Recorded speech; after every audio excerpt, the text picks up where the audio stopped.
So the fundamental theorem of calculus part 2 is still dealing with the continuous function on an interval.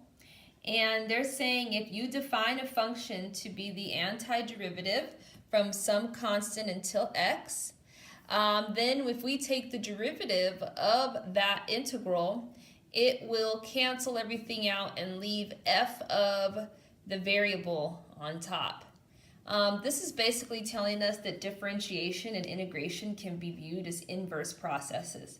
So let's look at an example together to demonstrate why this theorem is true.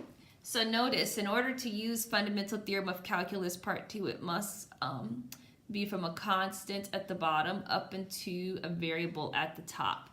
So first, what if I was going to just find the antiderivative first and then take the derivative? So I'll let f of x equal the antiderivative or the definite integral from 1 to x of t cubed dt. So f of x is t to the 4th over 4 from 1 to x. So f of x equals x to the 4th over 4 minus 1/4. So, oops, I don't know if sorry about that. So now we have f of x, but we want to take the derivative of f of x.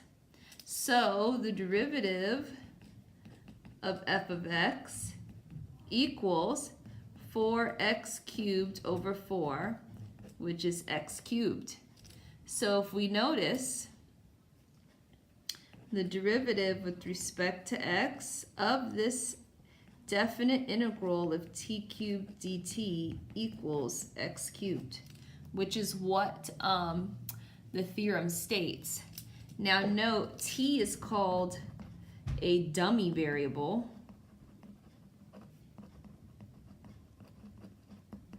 because in this process, it doesn't matter what this variable starts at, it plays no role in the end result. The top variable here is what we end in. So plays no role in the end result.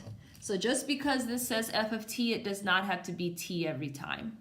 So moving forward, anytime we're taking the derivative of a definite integral from a constant to a variable, we can skip straight down to this final answer, understanding FTC part 2 as a shortcut.